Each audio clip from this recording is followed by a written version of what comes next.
all of our jobs are mapped out on Google, and so Google Maps has a list of the speed limits on every street. I have to tell you how fast they're going. Is it time?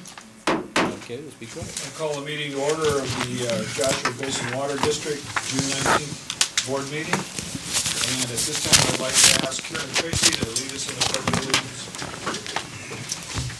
Ready, begin. I pledge allegiance to the flag of the United States of America and to the republic for which it stands, one nation, under God, indivisible, with liberty and justice for all.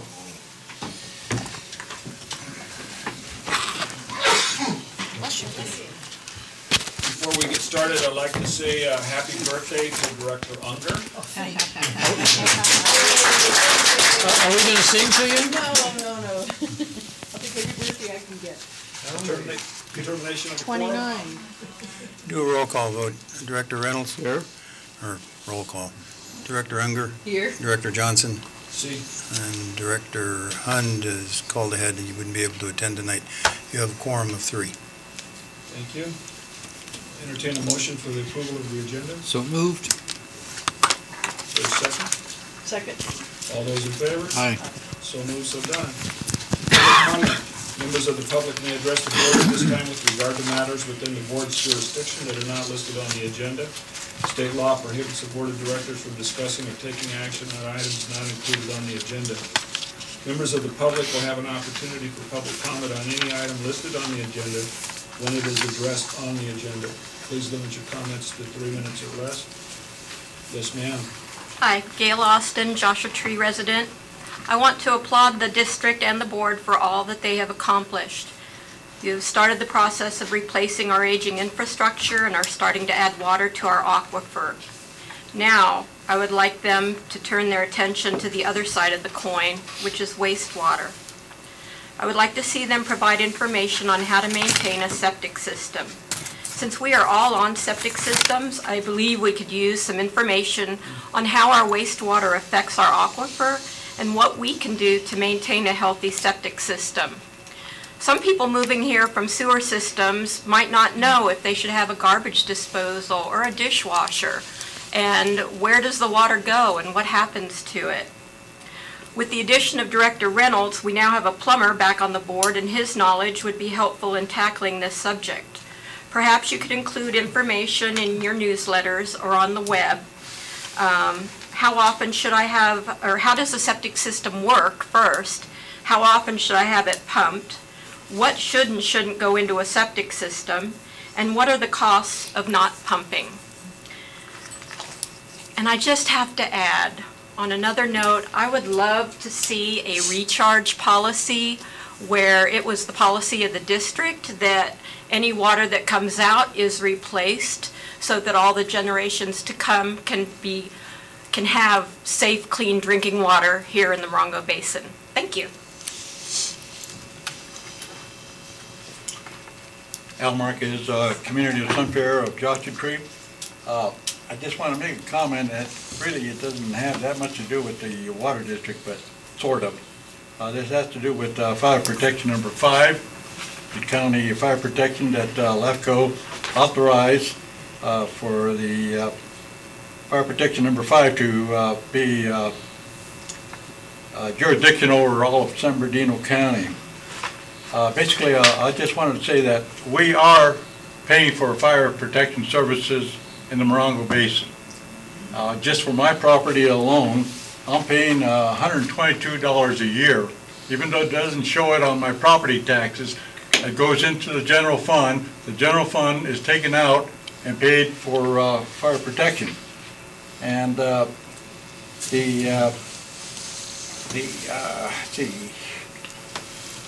fire protection for 2019 and 2020 is estimated at $288 million.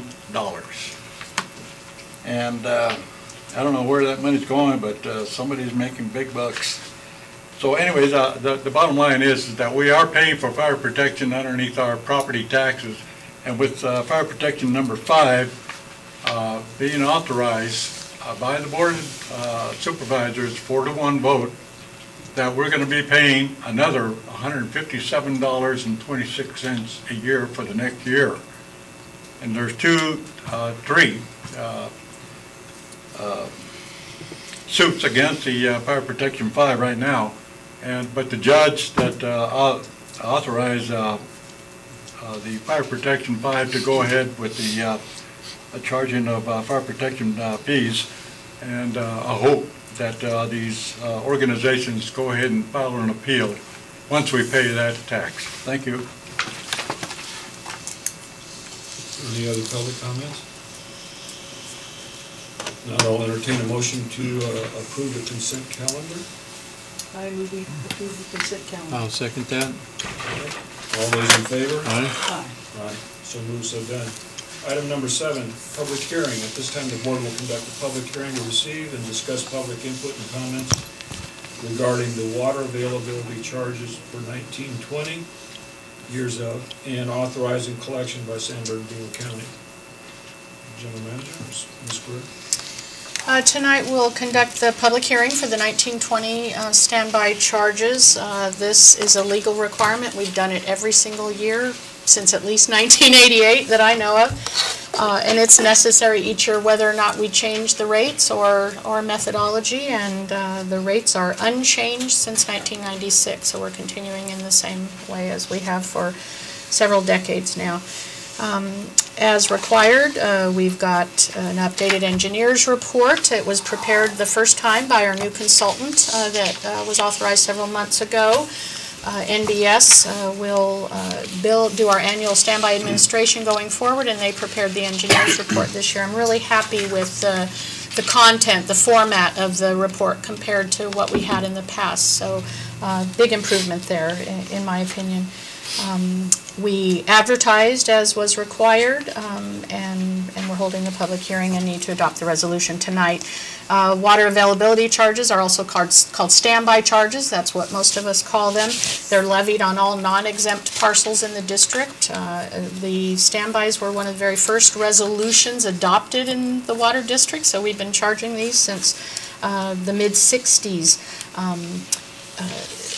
The only exceptions are exempt parcels, which is essentially government land.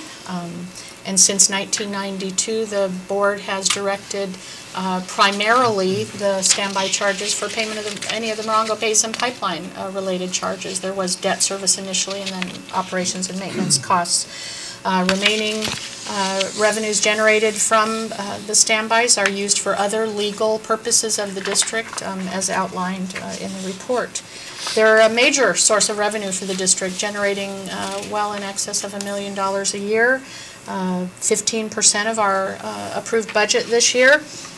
We based the budget on historical figures, and the numbers that came in now are a little bit different, so we're generating a little bit more revenue than was in the budget, and we'll create a budget adjustment to record that additional revenue going forward. The engineer's report also includes some information about the county land use zoning changes. The consultant saw that some of the county zones were wrong. They didn't exist at the county anymore, so changes were made to those. And they reviewed all the zoning, and in no case have rates been changed that would make them higher than they were when they were adopted in 1996. That's not allowed. In a couple of cases, there are 3 different zones where the rates are actually a bit lower than they were, because that's how it had to be. It can't be higher.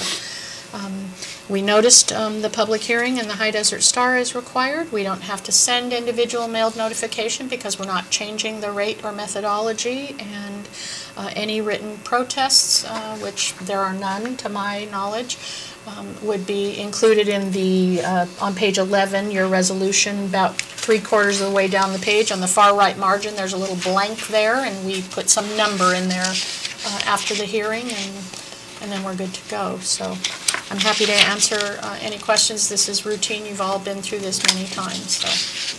Comments from the board, questions? None. Not at this point. Open it to the public.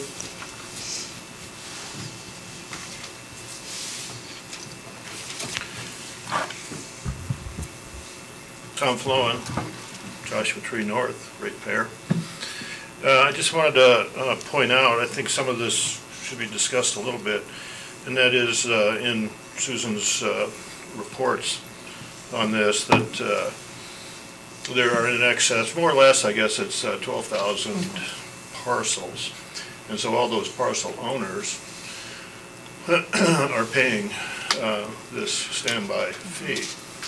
And if the board doesn't pass this and we lose revenue, that $1 million plus from the standby fee paid by 12,000 people, then the ratepayers are going to have to pick up this loss of revenue. There are 5,000 roughly of those, and that would be a hit on the ratepayers. Excuse me. Also, it's worth pointing out that the ratepayers, because they're already paying into the system, are paying less of the standby fee than people that are not ratepayers, simply aren't part of our water district. Thought I'd mention that. Thank you. Any other comments from the public? Hearing none, then I'll entertain, do I need a motion on this? Or do I just accept it as it is? Close the public hearing, and then you need a motion to approve the resolution. Hearing that this junction is closed, board action. We need a motion on this? I have a motion to accept the report. Motion to approve resolution 19-1005 on page 11 Yep. of 42.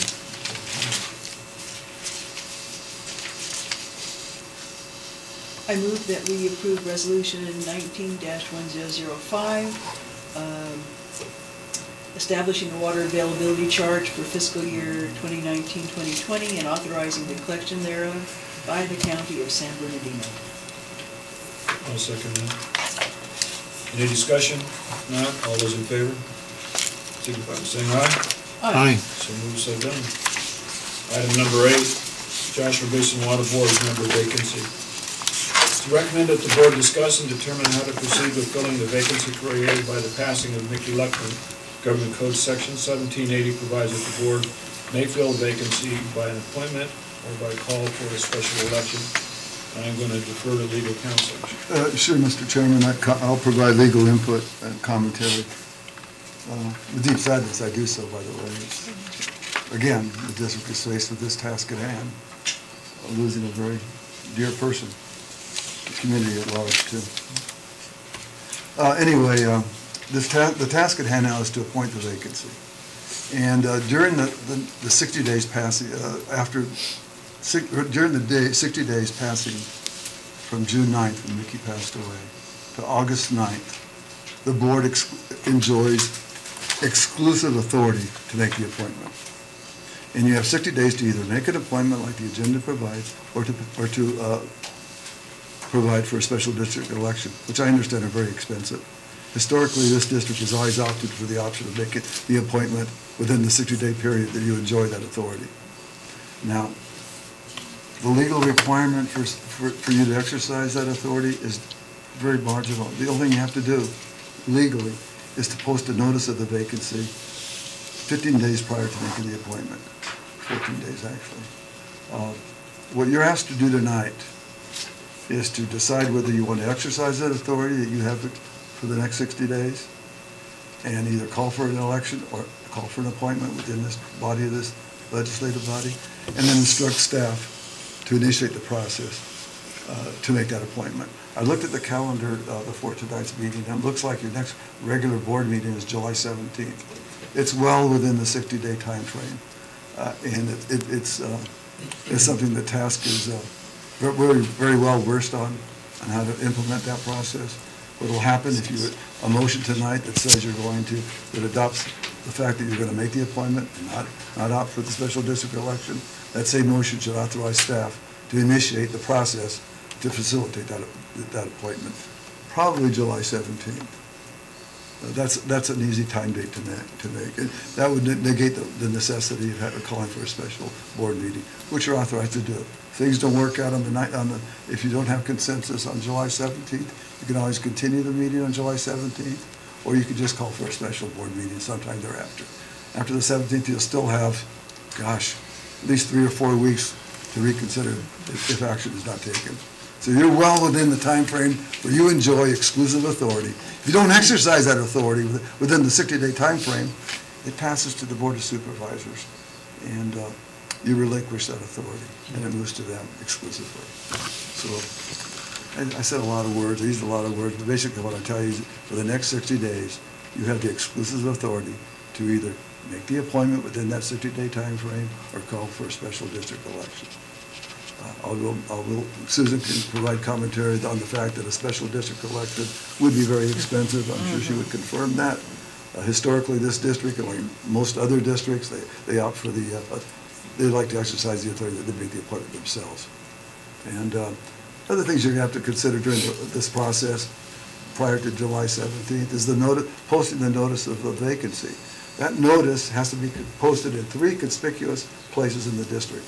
It does not require legal advertising, interestingly enough, but it has to be physically posted in 3 different places. Obviously, this could be one of them. It's visible from the outside and within.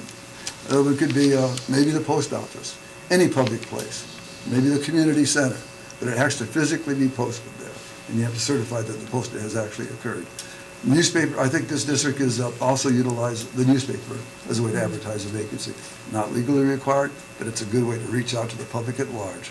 Oh, talk about public at large. Interestingly enough, you have passed an ordinance about a month or 2 ago, last May, I guess, converting to a district-based election system.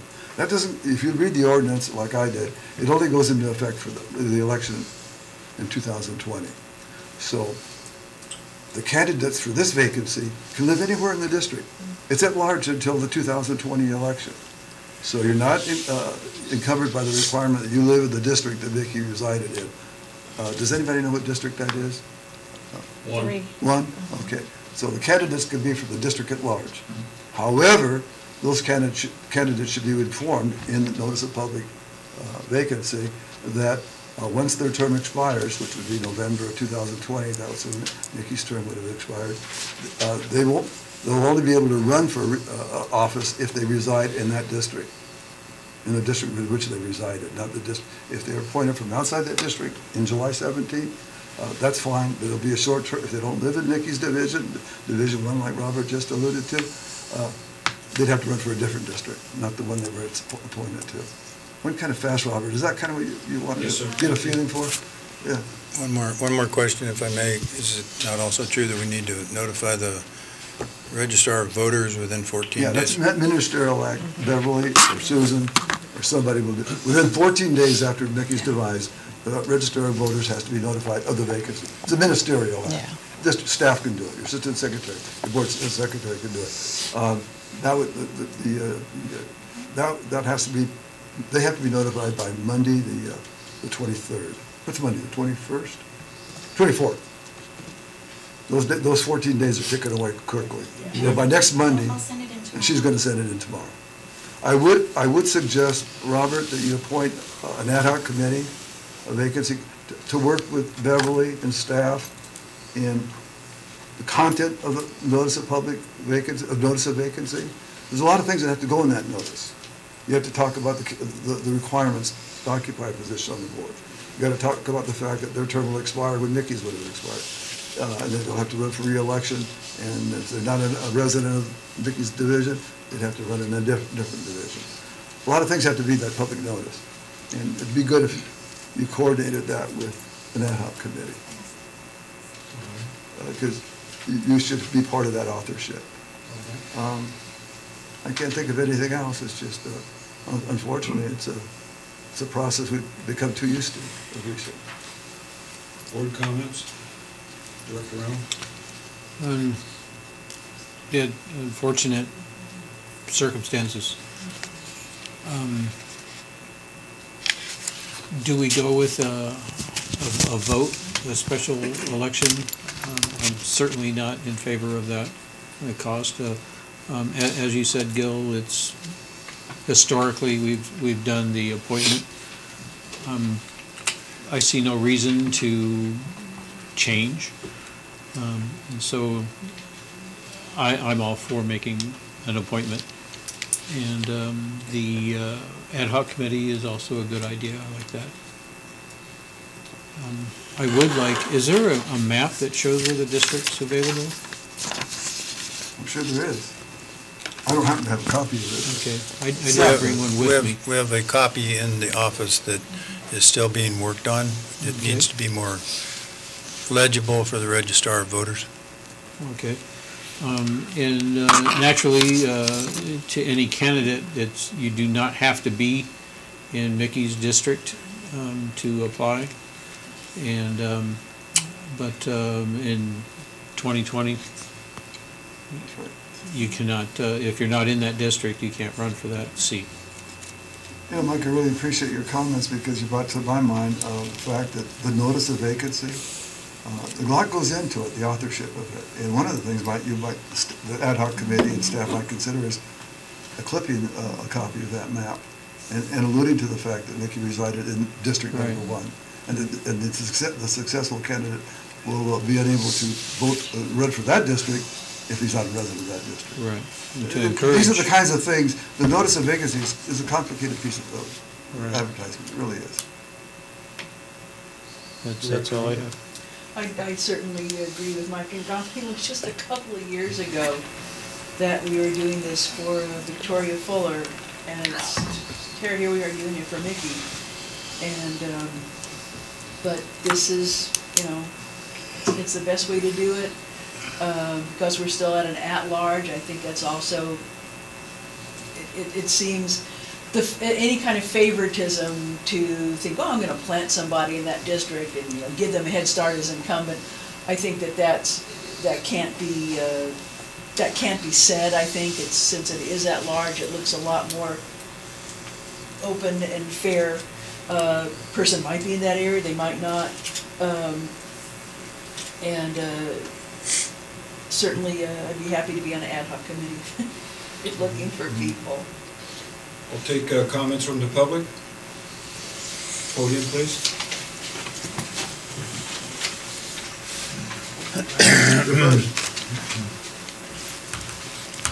Good evening, Frank Coate. I live on the south side of Joshua Tree.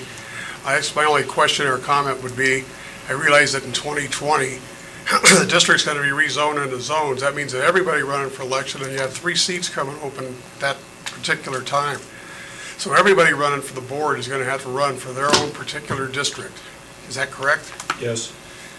So if you run for this one here for the next year and a half, you would be an at-large, so then we'd all run, if I ran for whoever's running for my zone, whether it be 1 through 5, you have to run for that particular zone at that time. Those of us who still have our 4 years, we're not running. There's 2 of us. But there are 3 people that have to rerun. But 3, yeah, 3, and Not 3 will everybody, be Frank, but district. those 3. Right. So 3 will be district, definitely. All right, And thank you. Mickey's is one of those districts. Thank you. Elmark is Sunset Community of Joshua Tree. I have to kind of giggle about this, putting this item on the agenda tonight. Just, you know, Mickey's been gone for less than 2 weeks. And to hurry up to even make a decision on replacing her is... It's hard. It's very hard. Blows my mind. Anyways, having said that, I have a question about the item that has been in the past about breaking up the district in 5 different districts. Is the order that was made, has it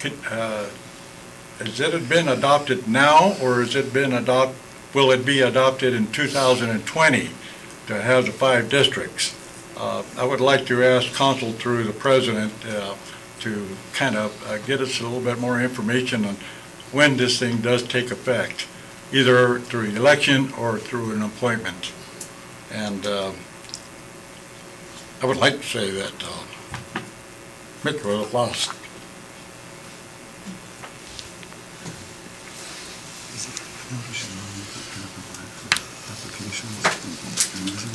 I don't know why I'm so nervous up here now.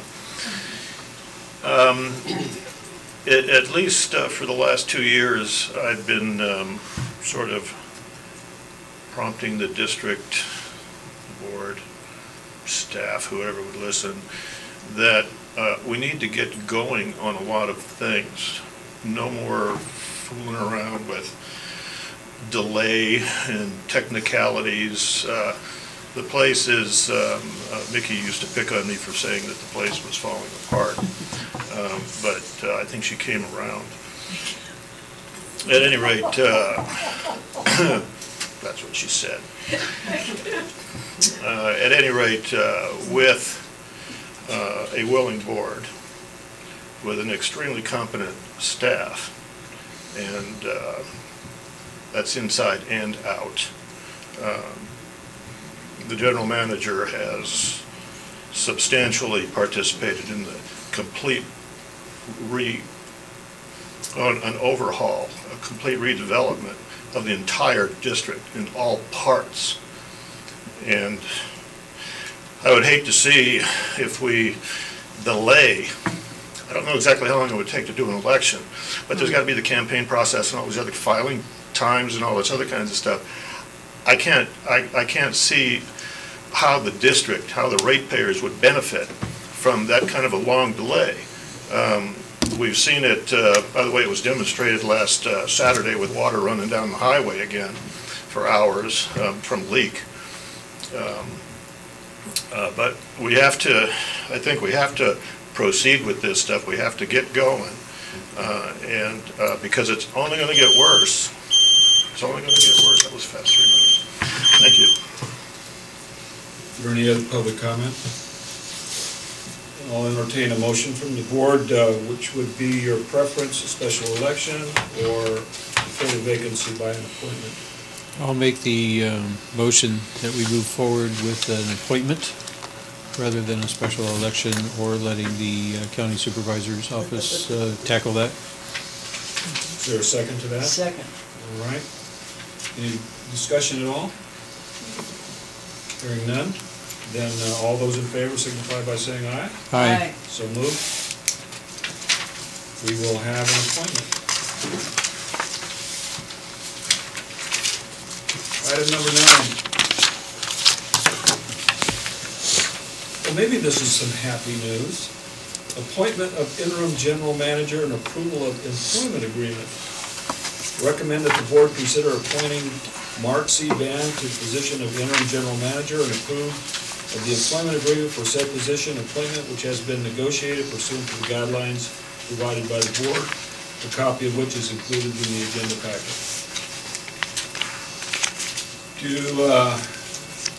Do members of the board want to comment, or the ad hoc committee, I guess, would be appropriate to make comment at this junction? That ad hoc committee, just for folks' recollection, was Director Reynolds and myself, and I will turn it over to Director Reynolds in terms of what he would like to share about the process, what we found out about the candidate, what we didn't find out about the candidate, and the terms of the agreement. Director Reynolds. Well, thank you.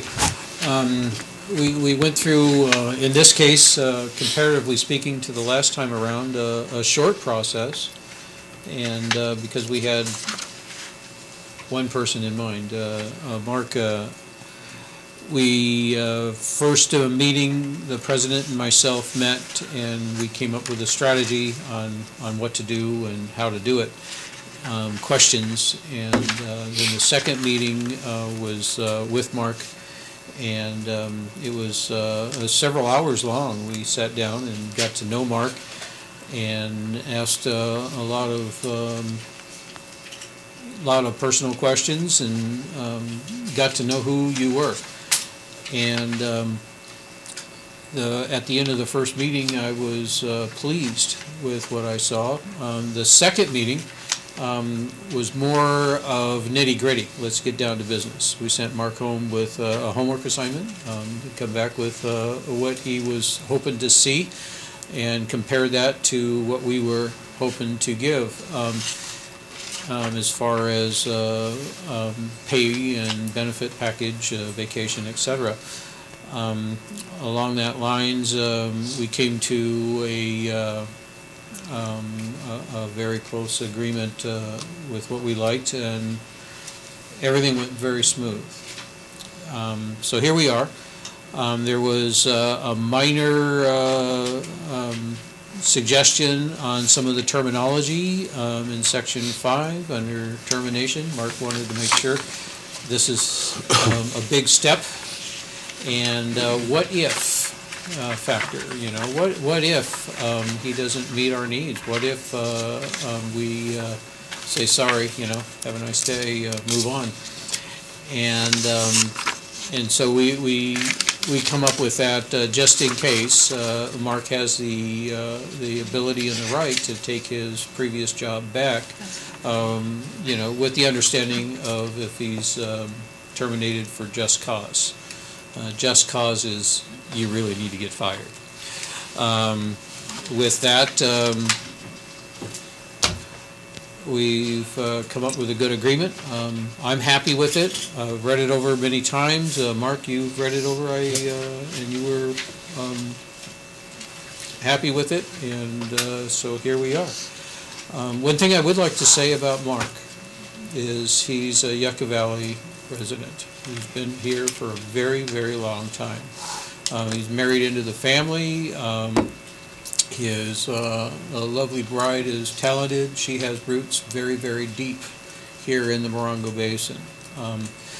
I have seen Mark come up through his career from when he was hired at High Desert Water District just as a shoveler, a digger. He was a grunt worker, and he has successfully climbed the ladder, raised through the ranks, and impressed everybody along the line.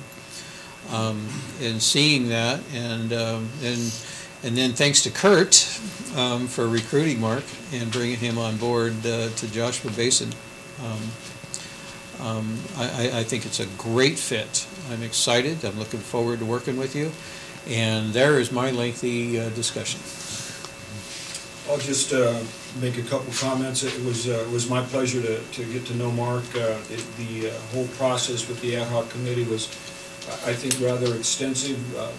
Director Reynolds and I did have a checklist. We went down it systematically, and Mark came back and basically, you know, agreed with primarily just about 90% of what we did, except for the other clause that we talked about.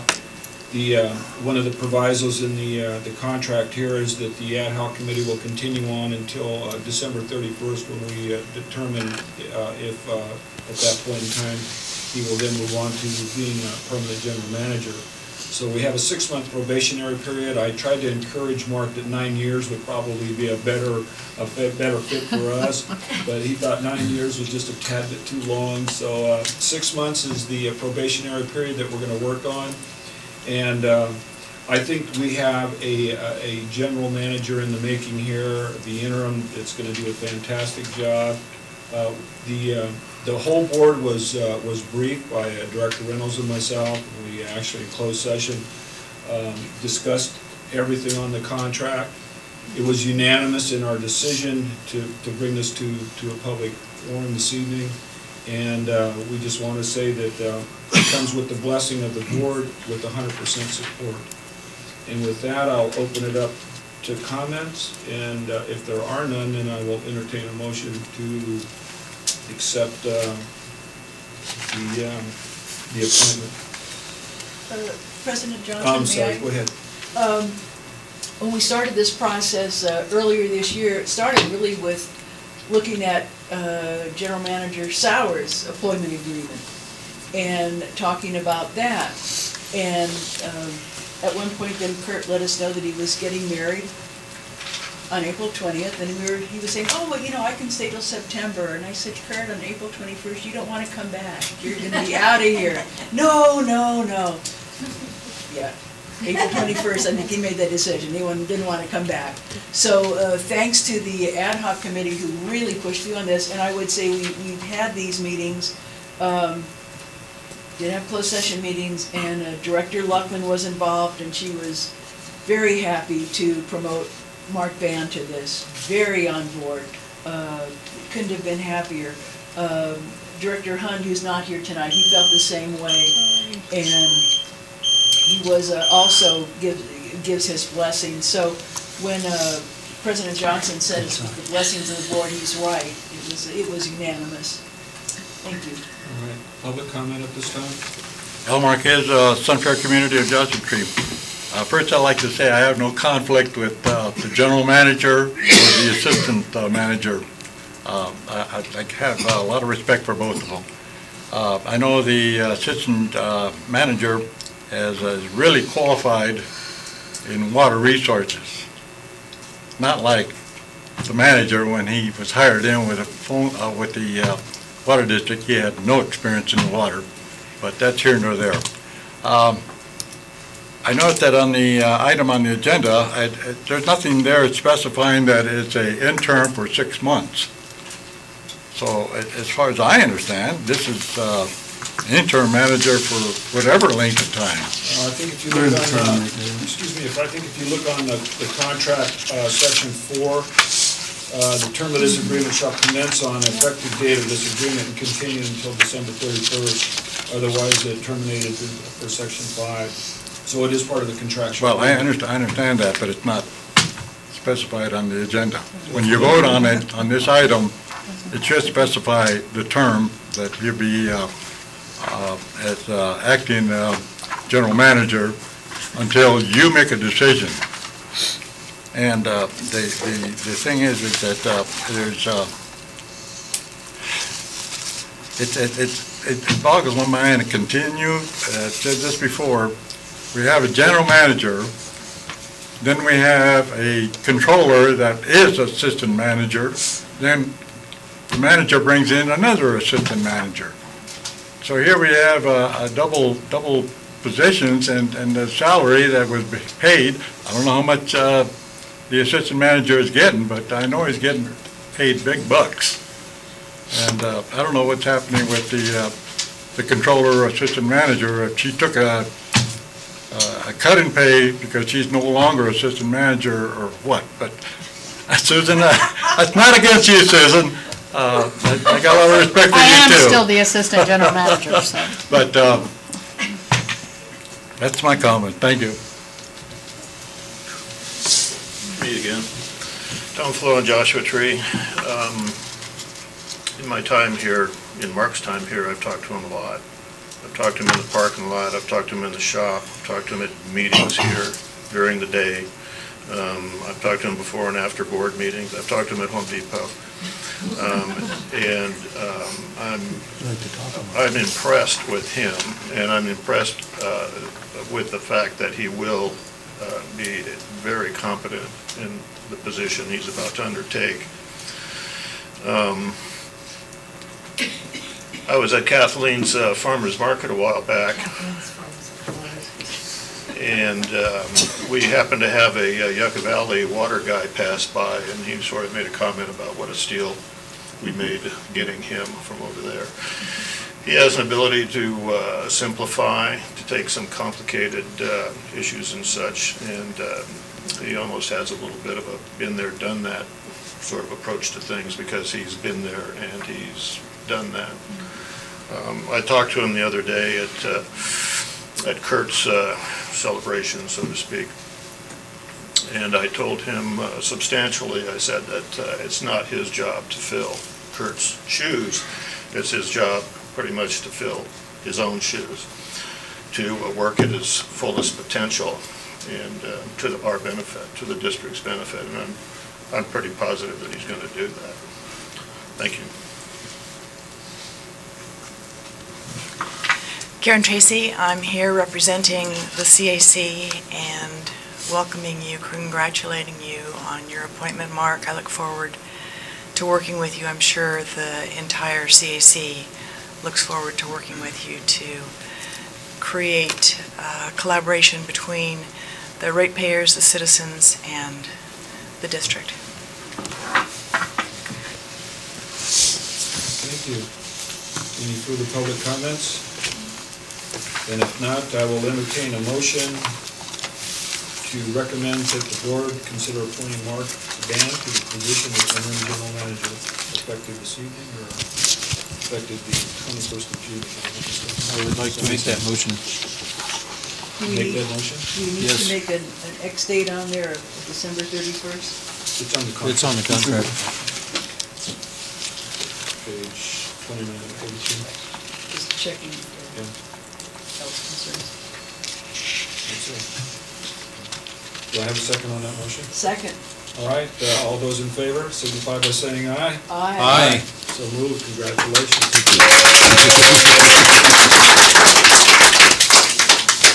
All right, item number 10, adoption of the resolution 19-1001 establishing the appropriation limit for fiscal year 2018-19. This is another routine item. Every year we have to adopt the appropriation limit.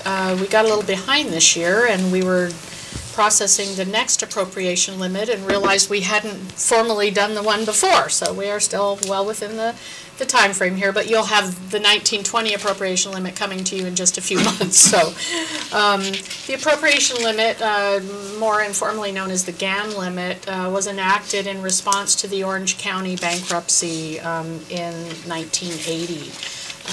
It restricts the growth of tax-funded programs so that we create a limit each year based on the change in population and the change in economy, basically the consumer price index, and apply that to the previous appropriation limit and come up with a new limit. And so then that is the limit to which we cannot generate more revenue than that amount, the amount of the limit. So we've got about $437,000 in general tax revenues, which is that free portion of the 1% that everybody pays on their property tax, plus around $100,000 in interest revenue, which are things that are subject to this appropriation limit. So other things, other revenues are used for debt service or user fees, and because they don't exceed the cost of providing the service, they're not subject to appropriation. So our appropriation limit for the year is $1,770,368, and we've got about $536,000 in revenues that are subject to the appropriation. So we are well within our limit. We have to adopt a resolution. This is all reviewed each year in conjunction with the audit, and that's how this came to our attention. We're in audit mode again. So I recommend that you approve Resolution 19-1001 establishing the 1819 appropriation limit. Any discussion from the board? Any comments from the public? I thought we did do this. We do it every year, so it's hard. It's easy to lose track of when it was, but there's no resolution, so we didn't do it. Year, so yeah. Yep. It's effectively just another housekeeping item that we need to keep our I's dotted and T's crossed. Yeah. We like to follow the rules. Is there any public comment? I already asked. Okay, seeing none, I will make that motion then. Sure. I'm on a roll for motions tonight. I'll second that we adopt Resolution 19-1001 establishing the appropriation limit for fiscal year 2018-19. All those in favor signify by saying aye. Aye. So moved and so done. Item 11, approval and adoption of emergency response plan and the local hazard mitigation plan. So we're recommending that the board approve and adopt in separate motions the resolutions for the emergency response plan and the local hazard mitigation plan. Both the emergency response plan and the local hazard mitigation plan are required to be adopted by the board in order for the district to be able to be reimbursed for natural disaster costs and/or to be eligible for reimbursement from the state and federal emergency management agency mitigation funding for certain projects. The board retained the services of Gary Sturdivant to complete the writing of these plans, and he coordinated with staff, and to coordinate the California agencies and FEMA with California agencies and FEMA on both plans. Both California Office of Emergency Services and FEMA have reviewed the plans and have informed us that they will approve them once the board adopts them. So the purpose of tonight is to get a formal resolution for the emergency response plan, Resolution 19-1002, and the local hazard mitigation plan, Resolution 19-1003. Thank you. Board comments? Well, I sure like reimbursement and eligibility for reimbursement. I don't see any reason otherwise. This has been a couple of years at least working on this thing. Year and a half. So, good work. Thank you. Public comment? Not, I'll entertain a motion for the adoption of resolution, where I go, 19-1002 and 19-1003. We do one of them. They're separate. Oh, okay. Oh, okay. I move that we adopt the emergency response plan, resolution number 19-1002, the JBWD hazard mitigation plan. I'll second that. Okay, the 19, it should read, the resolution for the emergency response plan, resolution 19-1002. all right. All those in favor signify by saying aye. Aye. So moved, so done. And I move that we adopt the Emergency response emergency response plan, resolution number 1003. 19-1003, JBWD emergency response plan. I'll Second. that. Okay. All those in favor? Aye. Aye. So moved, so done. Thank you. Item number 12, District Council report. Yeah, Mr. Chairman, I'd like to comment on the comment that a commentator made about the issue of the vacancy and how it may have been addressed maybe too prematurely. Really, the board, the public should know, the board really had no practical choice. The time clock for that 60-day period started around the day that Nikki passed away. And the board's next board meeting is July 17th. That would leave approximately barely 3 weeks left on that time frame. Not nearly enough time to practically initiate the notice procedures, the interview procedures, and the appointment procedures. They had no legal, they were compelled legally to do what they did tonight. Everybody felt the pain of being put in on the agenda. I know I did personally. But they had no choice. The law is very cold on that fact. And one thing you don't want to do is be on guard, and you should cover that 60-day period and take care of it, because otherwise jurisdiction gets beyond this community. Not a good thing, generally speaking. So I just wanted to address that. There was not a legal compulsion that was addressed tonight. All right. Anything else, Gil? No, sir. The water tax is not going forward, so everybody knows that by now. Other sources of funding have been arrived at, and no matter how you felt about it, there are other sources of revenue to fund disadvantaged communities other than the water tax. So I know there were two sides to this situation, but that prevailed. The governor's proposal did not prevail. Item number 13, General Manager's report. Well, this is my last meeting, so I want to thank the board for your support and ask that you continue to support the staff of the Joshua Basin Water District as you have the past 5.5 years. You have an outstanding staff working for you. They take a lot of abuse at various meetings about making too much money. They should make more money, in my opinion. You all have controlled that, brought them to a median, and they are happy with their pay. They also take a lot of abuse in customer service area and out in the field. And they go about their business every day with a good attitude, and they do an excellent job. I also want to thank the public, especially the CAC, and my management team for a wonderful time. And now that you've designated an interim general manager, it's my pleasure to pass the wrench. Ooh, that's not just a wrench, that's an offset wrench. And not only the operations, but the administration and finance.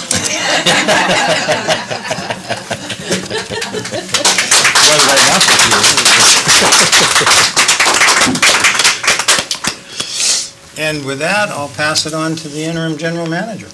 First, I'd like to start by telling everybody I'm very humbled by all the comments that were made tonight, and very appreciative, and look forward to continuing to work with an excellent staff and our community here in Joshua Tree, and our excellent board as well. So, very excited. Moving forward, we'll be wrapping up our recharge on July 8th under our current flow rates. Mojave's expressed a want to bank some water here, up to 1,600 acre feet, if our flows continue the way they are now.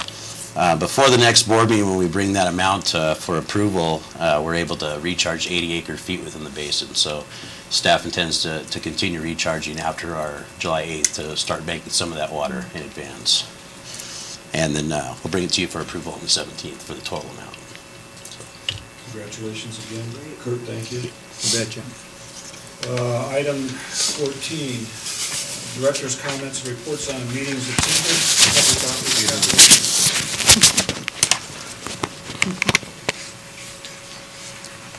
Oh, happy summer. The Joshua Tree Community Center Barbecue, Beer, and Balladeers event is right around the corner, June 29th, 4 to 9 p.m. We'll be there talking about water conservation in summer play and having a dunk tank. If you behave, I won't put you in. The Low-Income Assistance Program has not budged. It's the same since early May, if not late April. We've been promoting it, we've been talking about it, people take applications, but nothing has changed. I'm just letting you know, I monitor it every month. So far, we're at 46 customers that we've been able to assist. The evaporative cooler, swamp cooler project is back. That's about all I know. It starts, I think, next week, and we're the test site. So I'm working real hard right now with Mojave Water Agency and the Mojave Desert Conservation Resource District, and we're trying to get it all buttoned up, and we're supposed to be the first one that launches the project. They're going to try and push it through this summer. I don't know much more, and I'll bring you more information. They're going to get back with me, but it was like, let's get started now, and so we're working it. Just want to let you know, it didn't totally die. We're back on it. And the district office, reminder that it'll be closing for the July 4th, Thursday holiday. I want to also thank Kurt for 5 years of an adventure, and wish you a lot of good luck. Look forward very much so working with Mark. We've already had some meetings, and a lot of things are exciting, and thank you for putting us in good hands, and thank you, everyone. Kathleen, you were out of the room when Gail Austin got up to the podium, and she was saying that we don't talk enough about septic system safety and cleanliness. Yeah, I'm out there this month doing just that. And it's amazing how many people don't even know they're on a septic system because they come from the city. And if they're in an apartment or they come from the city, it's not even on their radar, and they are doing all sorts of things that we shouldn't be doing when you're on septic. What they shouldn't put down there, how often they should pump yeah, it. just even, and this is the problem, like the LA city, the municipal sewer systems are having huge problems now. Aside from they got to replace all their water pipes, just like us, they're having sewer issues that are just mind-boggling. It has to do with the word fog, fats, oils, and grease. And then you add to it the flushable items that are not flushable. So I'm still pushing that education. We will continue. We are on septic, and even when we go sewer, we need to educate people what you don't do. And number one is you don't use your toilet as a trash can. Number one. So, yes, I'm sorry I missed you. But, her notes are in the basket. The basket, huh? Well, at least they're not in the toilet, okay? That's what we're doing this month when we talk about groundwater. And there's another time of the year we also talk about it again. So I weave it in, and then of course Water Education Day we do a whole thing on it. So it is very important. If anyone ever wants information, we do keep it on our website, or they can just call me and I will give them a one-on-one. County gave you a decent little handout on it. That's what we use right now at the market. I have the handout. I'll, at this point in our agenda here, take director's comments. words of appreciation from myself to General Manager Sauer for his faithfulness, his diligence, his tenacity, perseverance, and his willingness to take each day as it comes. We thank you for your leadership. We thank you for your service. We wish you Godspeed in your new adventures, and we know it's not goodbye just until we see you again. And we want to thank you for leading us forward. Well, one of the most important decisions that a board ever makes is selecting a general manager. And we get to do a lot of things around here, and I've been fortunate enough now to have been part of your journey and now part of Mark's, and we are very thankful. So I just want to say thank you very much. Thank you. And yeah, tonight we were talking about passages. A happy passage, and you know, also a sad one. Kurt, thank you so much. You've been a great general manager. You've been a great leader, and you've been great for the board. You've really pushed us, brought things to us. We were happy to jump right in. You have really left Joshua Basin Water District better than you found it. Way better. Thank you so much. And thank you for scoring Mark. I mean, that was huge. It was really, thank you so much. And I remember as a reporter, you know, covering the High Desert Water District, you know, and I thought, God, Mark Van, what a guy. He's so smart, he knows water so well, and I'm just so happy that you're here, Mark. It's great. Thank you so much. And dear Mickey, she really made me a better director. She knew how she felt this job should be done. She wanted to keep me in line, and I appreciate that. She was, but she was right. She was absolutely right, and she was missed immediately. And yeah, it's tough to have to go right. It's the second time since I've been on the board right into having to, you know, fill that position. And it's important. We have to do it. It's the thing we do. And so, Kurt, congratulations, you and Jill. We're so happy for you. Mark, we're so happy for us now that you're here. And Mickey, thank you for everything you did for me, making me a good director.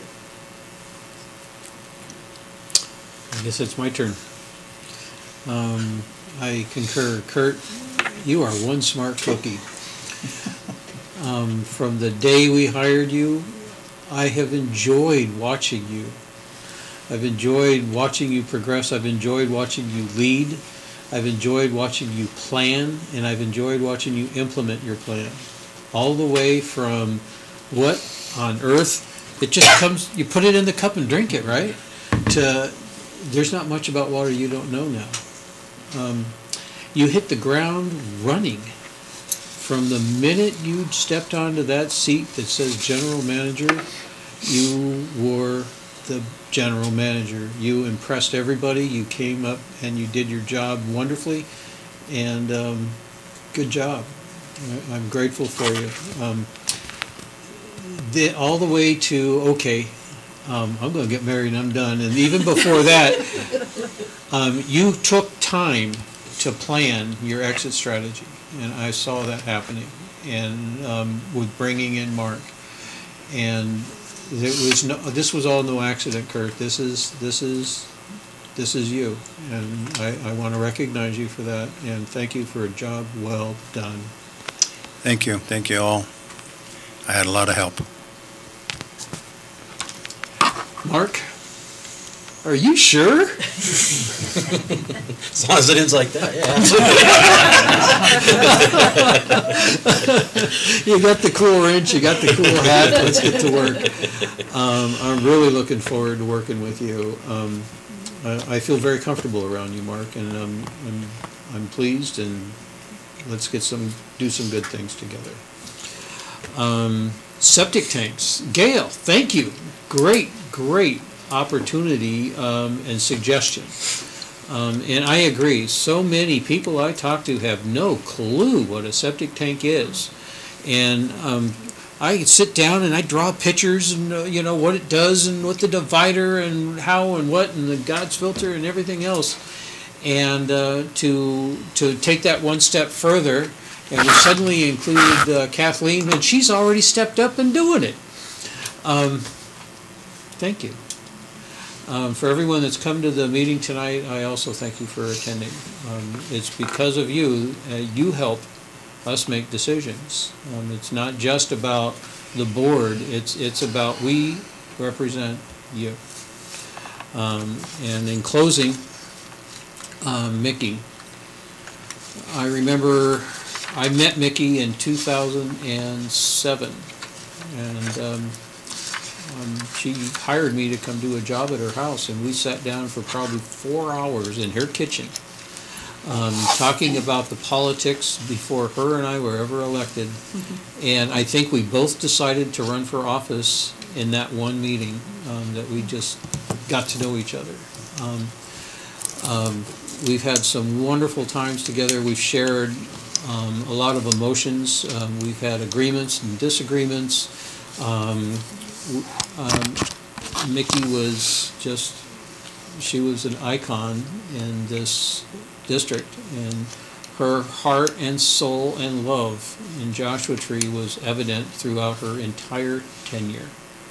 Mickey, you'll be missed. And with that, I'd like to, that's all I have to say, and dedicate this meeting, if it's okay with you, Mr. President, in Mickey's honor. That is exactly the intent. Before my comments about Director Luckman, I just want to make some announcements on some future meetings. The Mojave Water Agency is on June 27th, and that'll be Vice President Unger. The CAC with Karen Tracy is on July 9th. The Finance Committee, which is July 10th, I'm moving it up to 1 p.m. if that's all right with everybody else. Water Resources in operation July 10th, and that will stay at 10:30, I think. So unless otherwise posted, those are the committee meeting times. And in closing our meeting this evening, in honor of Director Luckman, Mickey and I have known each other for quite a while. She was like the sister that you never wanted. Mickey and I would go round and round and round, and I could say black and she would say white, and I would say blue and she would say green. But you know, it was part of the family. And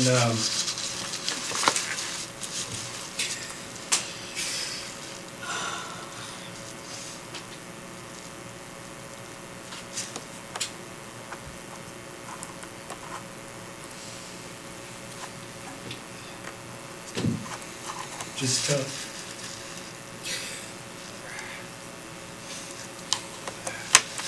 she talked about Victoria Fuller teaching her everything and how she wanted to emulate Victoria.